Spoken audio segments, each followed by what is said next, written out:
और अब बात डीआरडीओ और उसके रचे कीर्तिमान की। डीआरडीओ भारत की सेना को लगातार मजबूत करने की दिशा में सफल परीक्षण कर रहा है। इस बार डीआरडीओ ने लंबी दूरी तक सटीक हमला करने की अपनी क्षमता को और भी मजबूत करते हुए स्वदेशी long range land attack cruise missile की सफल टेस्टिंग की है। LRLACM ऐसी क्रूज मिसाइल है जिसे लंबी दूरी के जमीनी लक्ष्यों पर सटीक हमला करने के लिए बनाया जाता है, यानी कि ये 1000 किलोमीटर दूर तक दुश्मन के ठिकानों पर भी अटैक कर सकती है। यह मिसाइल भारत की रणनीतिक मारक क्षमता को नई मजबूती भी प्रदान करेगा। तो आपको बता दें कि डीआरडीओ का ये है सुपर स्ट्राइक टेस्ट। तो LRLACM का सफल परीक्षण हुआ है। ओडिशा के कलाम द्वीप से इसे लॉन्च किया गया और सभी निर्धारित जो लक्ष्य थे, जो मकसद था, उसे इसने पूरा किया है। नेवी एयरफोर्स के अधिकारी भी इस मौके पर मौजूद रहे।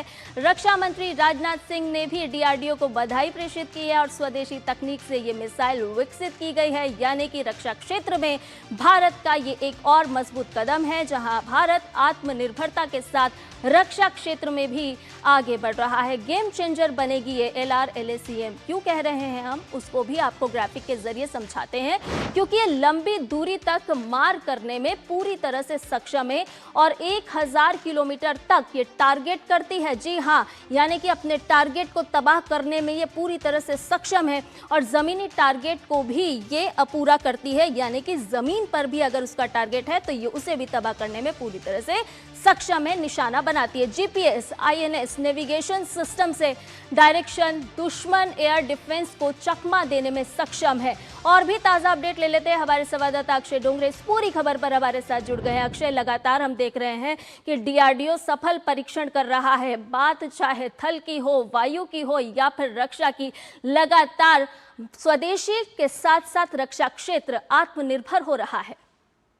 बिल्कुल आपने ठीक कहा। और जिस तरह से ये जो long range cruise land attack missile है, ये पूरी तरह से जो डायनेमिक्स है हमारे हमले के, उसको बदल देता है। देखिए, अब अगर याद दिलाए ऑपरेशन सिंदूर की, तो जितना सक्सेसफुल हमारा एयरफोर्स था दुश्मन के ठिकाने निस्तानाबूद करने के लिए, उतनी सक्सेसफुल, उतना ही सफल हमारी मिसाइल्स भी थी। आपने देखा होगा जब दूसरा फेज चल रहा था हमले का, तो हमारे फाइटर जेट्स पाकिस्तान की सीमा में घुसे भी नहीं। उन्होंने दूर से ही ऐसी मिसाइल्स दागी कि पाकिस्तान के जितने भी एयर बेसिस थे, आतंकी ठिकाने थे, उन सभी को धुआं भारत ने महज 22 मिनट में कर दिया था। तो ये चीज समझाता है कि किस तरह से मॉडर्न वॉरफेयर में जो थल सेना है उससे भी ज्यादा अब कहीं ना कहीं इस्तेमाल टेक्नोलॉजी का होने लगा है, ड्रोन्स का होने लगा है, मिसाइल्स का होने लगा है। और ऐसे में क्या खास बनाता है इस नए सफल परीक्षण को, तो ये क्रूज मिसाइल है। जो हमारे पास अन्य तरह की मिसाइलें हैं वो बैलिस्टिक नेचर की है, यानी कि वो हवा में ऊपर जाती है और ऊपर से नीचे आकर हमला करती है। इनको इंटरसेप्ट करना थोड़ा आसान रहता है।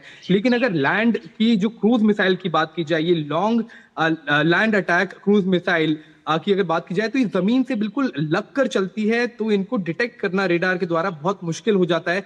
इसी तरह की मिसाइल ब्रह्मोस भी है, जिसे भारत ने रशिया के साथ मिलकर बनाया है। लेकिन इन दोनों में डिफरेंस ये है कि ये जो मिसाइल का परीक्षण हुआ है, ये पूरी तरह से स्वदेशी है, पूरी तरह से आत्मनिर्भर भारत के मिशन के तहत बनाई गई है। इसकी रेंज ब्रह्मोस से भी ज्यादा है और इसमें जो एक तरह से स्पीड इसकी कम होती है, तो इसकी वजह से इसका जो फ्यूल होता है वो धीरे धीरे खर्च होता है, यानी कि 1000 किलोमीटर तक, जैसे आप बता रहे हैं, वहां तक दूरी कर सकता है। प्रिसीजन यानी कि सटीकता से एकदम निशाना लगाता है। बिल्कुल अक्षय, यानी कि हम कह सकते हैं कि यह है सशक्त भारत की सशक्त तस्वीर। बहुत बहुत धन्यवाद तमाम अपडेट हमसे साझा करने के लिए।